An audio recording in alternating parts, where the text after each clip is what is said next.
पे बैठे भोलेनाथ सगाई मेरी वहीं कर दो। राजा हिमाचल मेहंदी ले आए, टीका ले आए भोलेनाथ सगाई मेरी वहीं कर दो।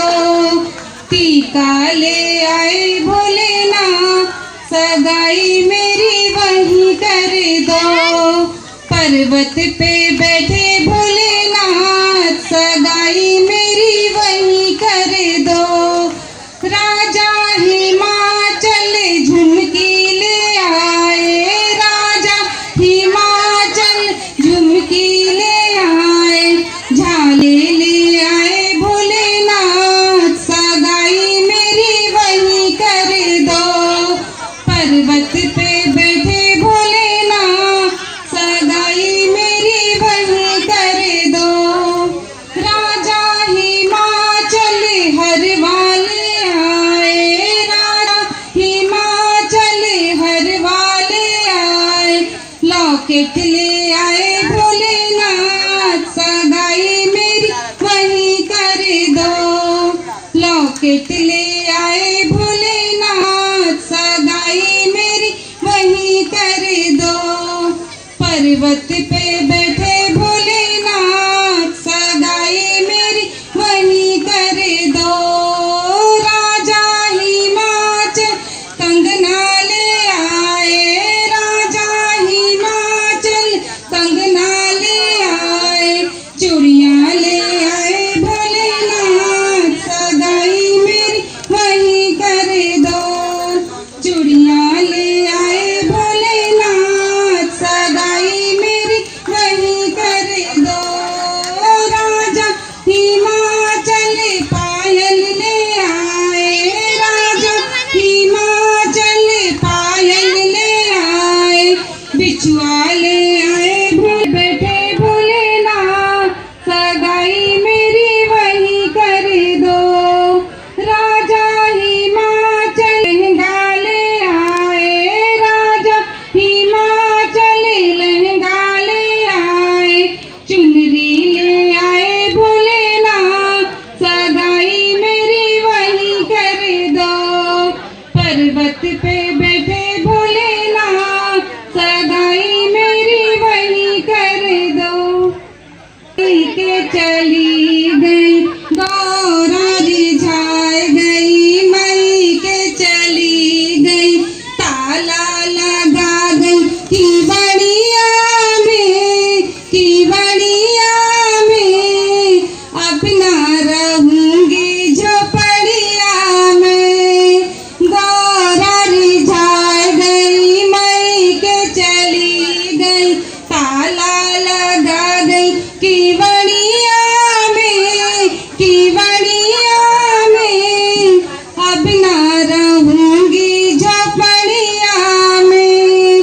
रोज रोज भोला मोसे आटा पिसवावे, रोज रोज भोला मोसे आटा पिसवावे, खा गई मोच कलैया रे,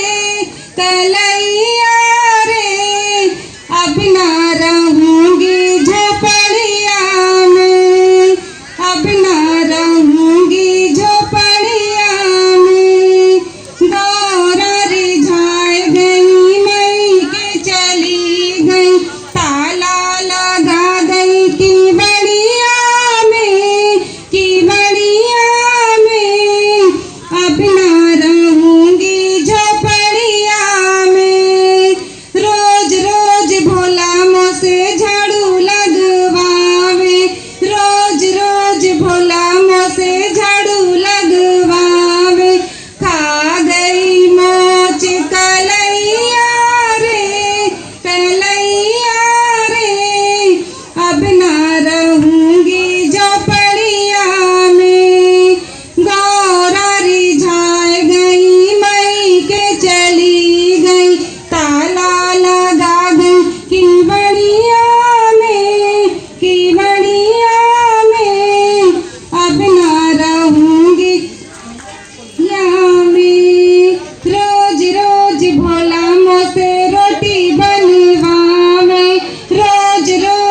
च पिता त्वमेव त्वमेव बन्धुश्च तथा त्वमेव विद्या द्रविणं त्वमेव त्वमेव सर्वं मम देहि त्वमेव सर्वं मम देहि। सर्वे भवन्तु सुखिनः सर्वे सन्तु निरामयाः सर्वे भद्राणि पश्यन्तु मा कश्चित् दुःखभाग् भवेत्। सच्चिदानंद भगवान की जय। सद्गुरुदेव भगवान की जय।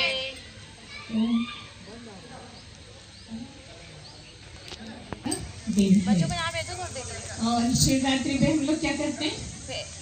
उपवास रखते हैं, है ना? सभी को पता, सभी ज्यादातर रखते हैं। मैं जा रहा हूँ। ये ऐसा उपवास है, ऐसा व्रत है जो ज्यादातर हिंदू लोग रखा करते हैं, है ना? और देखा देखी में बच्चे भी रखते हैं, कन्याएं भी रखती हैं। क्यों रखते हैं इसका कभी ध्यान दिया आपने? खूब बढ़िया बढ़िया फलार मिलेगा खाने को, है ना? इसीलिए रखते हैं। पूछ के देखो बच्चों से।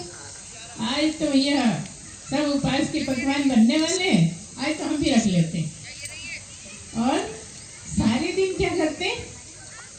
अब खिचड़ी बना लो, अब खीर बना लो, वेफर्स तल लो, मूंगफली खाते हैं।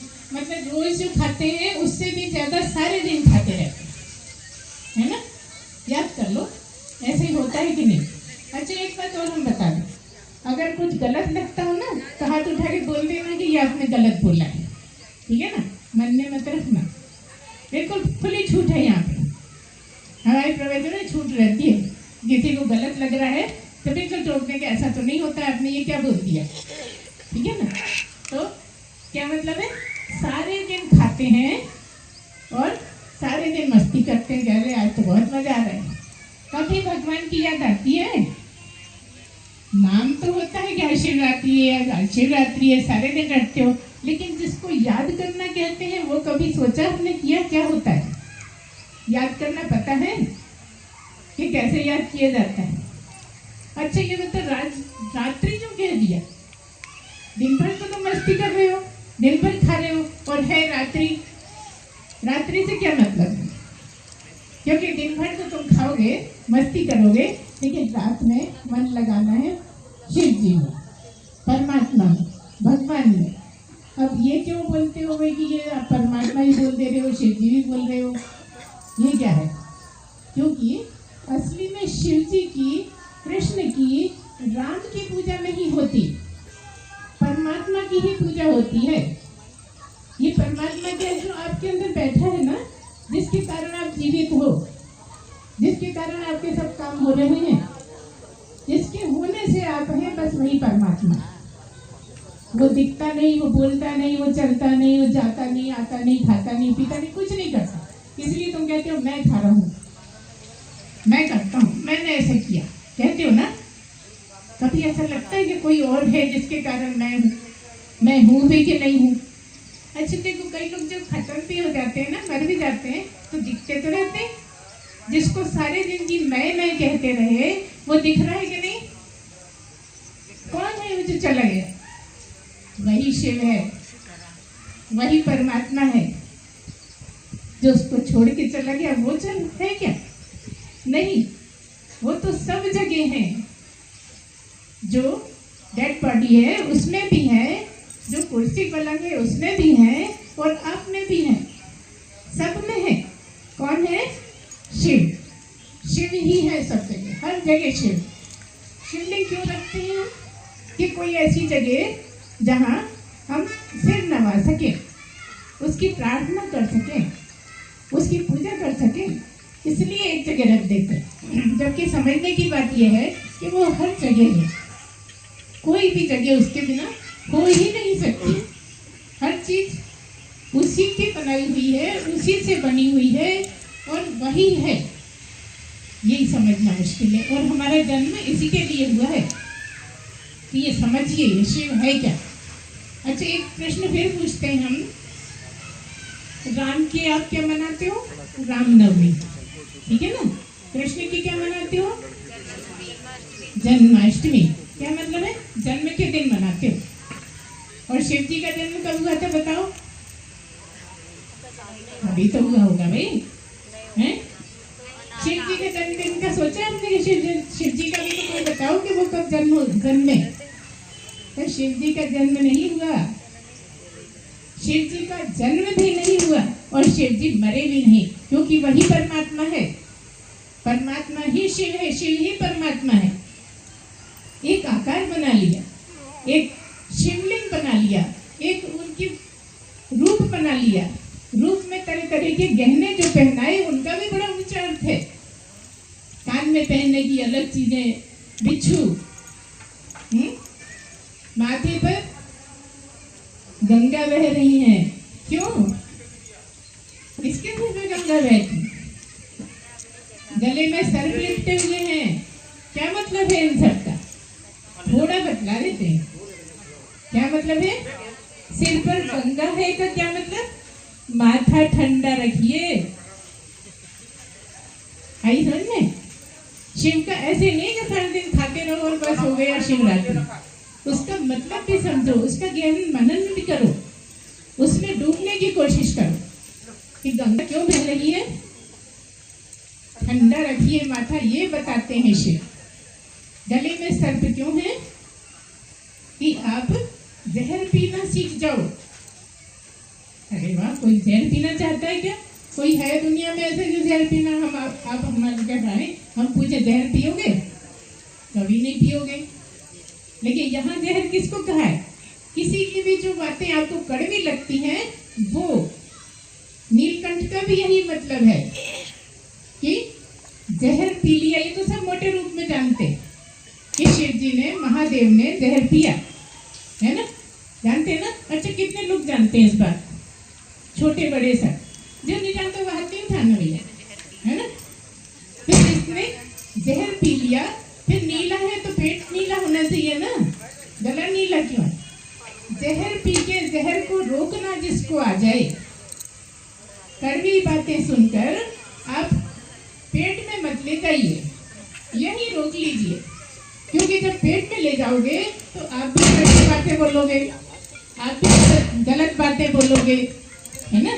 तो आप नीचे मत जाने दो, मन में मत जाने दो, बस केवल गले तक ही ले जाकर और रोक लो। जहर तो पीना पड़ेगा, जन्म हुआ है जहर पीना पड़ेगा। अमृत पीना तो सभी चाहते हैं, अमृत कौन नहीं पीना चाहता?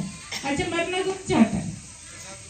जो मरना नहीं चाहता वो अमृत पीना चाहता है, और मरना तो सभी को है। कोई ऐसा है जो मरा नहीं हो? कभी कभी मिल गया हो कोई आपको जो मरा ही नहीं हो? वही तो शिव है। सब मरते, सब पैदा होते, बार बार मरते हैं, बार बार पैदा होते हैं, लेकिन कौन है जो नहीं मरा? भोलेनाथ जी। कौन है जो पैदा नहीं हुआ? भोलेनाथ जी। बहुत बढ़िया, है ना? एक ही है संसार में, एक से दूसरा है ही नहीं। सब जगह दो दो हैं। जहां भी आप चले जाएंगे हर जगह एक है, तुरंत दूसरा, है ना? हमने बोला पुरुष, आप बोलोगे नारी, है ना? हम कहेंगे मनुष्य, आप कहोगे जानवर। सब जगह दो हैं, आप ढूंढ के रह जाइए। एक परमात्मा के अलावा कहीं भी ऐसा नहीं है कि कोई एक है, और परमात्मा ही ऐसा है जो एक ही है, दूसरा है ही नहीं। परमात्मा ही ऐसा है जो एक है और उसके अपोजिट कुछ है ही नहीं, एक ही है। इसीलिए अद्वैत की बात करते हैं। अभी अद्वैत को अब नहीं समझोगे, अभी हम छोटी छोटी बातें करेंगे आपसे कि अद्वैत का मतलब है कि एक ही, मतलब एक ही भगवान इतने सब में बैठा है, और इसके बाहर भी बैठा है, और दुनिया भर में बैठा है, जानवरों में बैठा है ना? कीड़े मकोड़ों में बैठा है, और जहाँ कोई नहीं बैठा वहां भी बैठा है ना? मानते तो हो ना हिंदू, इतना तो जानते भी हो, मानते भी हो, इतना तो मान नहीं पड़ता, क्या करना, बड़ी मुश्किल है। ठीक है, लेकिन समझिए इन बातों को, बड़ी गहराई से समझना ही हिंदू होना है। सनातनी होने का मतलब ये है कि आपके जो शास्त्र हैं उनके बारे में जानकारी लीजिए। आपके जो भगवान हैं तो ये बुरे हैं, वो बुरे हैं, ये बुरे हैं, हमें तो ये अच्छे थे, इसमें कुछ नहीं रखा। रूप की बात नहीं है यहाँ, जो उससे बैठा है उसकी आराधना होती है। एक रूप है शंकर जी का और एक शिवलिंग है, वो तो अरूप है लेकिन है रूप, तब भी दिखता तो है ना कुछ। लेकिन जो है, जिसकी शिवलिंग के बहाने पूजा कर रहे हैं या रूप की पूजा कर रहे हैं, वो भी अरूप है, वो भी बेरंगी है, उसका कोई रंग नहीं है, उसका कोई रूप नहीं है, उसका कोई गुण नहीं है, उसका कोई आकार नहीं है। अभी मत बांटिए, अभी नहीं बांटिए प्लीज। प्रवचन में ऐसा नहीं होता, ठीक है? तो आप इसको समझिए कि क्या क्या है परमात्मा, क्यों करते हैं पूजा। हम इसलिए तो आए हैं। खाना पीना तो रोज करते रहते हो, पहले भी कर सकते हो, बाद में भी कर सकते हो। इसी टाइम खाना खाओगे तो खाने में तो मन लगा रहेगा। तो हम तो ऐसे चिल्लाने ही आए हैं शायद, है कि नहीं? आपको तो वैसे ही सौभाग्य प्राप्त नहीं होता कभी ऐसा, अरे बहुत बुरा होता है, सत्संग वाले तो बड़े गलत हैं, बेकार भोंकते रहते हैं। हम तो बहुत अक्लमंद हैं, हमें सारे चारों वेदों का ज्ञान हो चुका है, हमें सारे शास्त्र आते हैं। अरे कुछ तो शर्म करो, हिंदू हो, कुछ तो जानो, समझो। कुछ मौका मिले तब भी चूक जाओ, जबकि मौका मिला है। ये ऐसा मौका है जब आप बहुत कुछ कर सकते हो कि मनुष्य में क्या क्या करते रहते हो। पढ़ाई भी करते हो, कोई इंजीनियर बन रहा है, कोई डॉक्टर बन रहा है, कोई कुछ बन रहा है, इसी जन्म में कर सकते हो ना। इससे भी एक बड़ा काम है यहाँ, जो केवल और केवल मनुष्य ही कर सकता है, कोई जानवर नहीं कर सकता, कोई भी कीड़ा पतंगा कबूतर कोई नहीं कर सकता, केवल तुम कर सकते हो। और उसी के लिए तुम आए हो, वो है भगवान को जानना, भगवान को मानो, भगवान को जानो, तो तुम्हारा मनुष्य जीवन सफल है। हम बिल्कुल ये नहीं कहते कि पढ़ो नहीं, हम नहीं कहते कि आप इंजीनियर डॉक्टर नहीं बनो, हम नहीं कह रहे कि आप और कुछ विशेष काम नहीं कर, बहुत ज्यादा कर, क्योंकि काम करे बिना आप समझोगे नहीं परमात्मा को। इसीलिए यहाँ पे 3 सीढ़ियां हैं। पहले नंबर पर कर्म ना, दूसरे नंबर पर भक्ति, और तीसरे नंबर पर ज्ञान, मतलब परमात्मा को जान लेना, परमात्मा को समझ लेना, परमात्मा ही हो जाना। देखिए कितनी ऊंची बात। जिसने परमात्मा को जान लिया वो परमात्मा ही हो गया। सोई जाने दे जगाई बनाई, उसको कौन जानेगा? जिसको परमात्मा जाना रहता है, जानने में आ जाता है। जिसके परमात्मा जानने में आ जाता है वो जान लेता है, और वही परमात्मा हो जाता है। तो कौन हो जाता है? ये शरीर हो जाता है। शरीर तो शरीर ही रहता है, सब वैसे ही खाना पीना चलना गाना सोना सब कुछ चलता रहता है। लेकिन वो जो परमात्मा है वो जानने में आ गया, इसलिए वो परमात्मा हो गए, है ना। इस तरह हम ज़्यादा नहीं जाएंगे क्योंकि वो कठिन विषय है। हम बोलने आई हैं सरल, मगर हमारा ज़्यादातर वो उस तरह का ही होता है कि आपको ज़रा सुनने में समझने में कठिनाई पड़े, और आप लोग सुन रहे हैं पहली बार, तो मुश्किल तो पड़ती है। तो हम क्या बोल रहे थे कि 3 सीढ़ियाँ हैं, और मनुष्य जन्म में ये तीनों सीढ़ियाँ आपको पार करनी है। तो थोड़ा थोड़ा तो शुरुआत करो। और यहाँ कोई आयु सीमा नहीं है, जैसा हम लोगों ने बना रखा है ना कि अभी तो बच्चे हैं, खेलने खाने दो, अभी तो जवान है, मस्ती कर लेने दो, है ना। और आपको पता है कि कौन सी तारीख को मरने वाले हैं?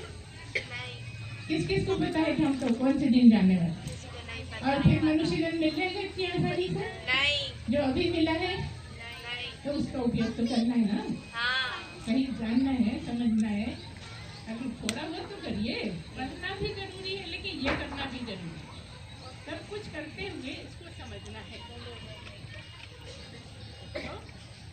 नहीं देगा इसकी भी सुनाई दे रहे पीछे से, इस तरह से आपको ये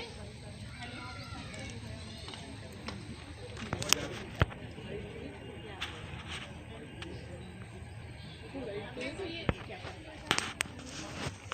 उसके लिए पहले बहुत ज्यादा कर, आलस नहीं, कर्म। तो जिसको आलस आता है वो आलस न करे, कर्म करा करे। या तो सो जाए या जग रहे तो कर्म करे, सारे काम करते हुए ऐसा नहीं करे बात नहीं करो, ऐसा नहीं करे खाना नहीं खाओ, है ना, ऐसा नहीं करे कहीं जाओ नहीं, लेकिन कर्म बहुत ज्यादा। जब कर्म बहुत मन लगता है? सबका कहना हमारा तो मन नहीं लगता, हमारा तो मन लगेगा कैसे? अभी तुम्हारे कर्म ही इतने ज़्यादा बड़े हैं कि मन नहीं लगेगा। जब कर्म भरपूर हो जाएंगे तब कभी भगवान में मन लगेगा। जब भगवान में बहुत ज़्यादा मन लगने लगेगा तब कहीं ज्ञान समझने की लायकी आएगी, लायक हो पाओगे। ज्ञान समझना बहुत कठिन है। ये तीनों ही विषय मनुष्य के लिए आवश्यक हैं। जबकि अब कोई कहता है हम तो भैया कर्म योगी हैं, कर्म मार्ग से चलना है। कोई कहता है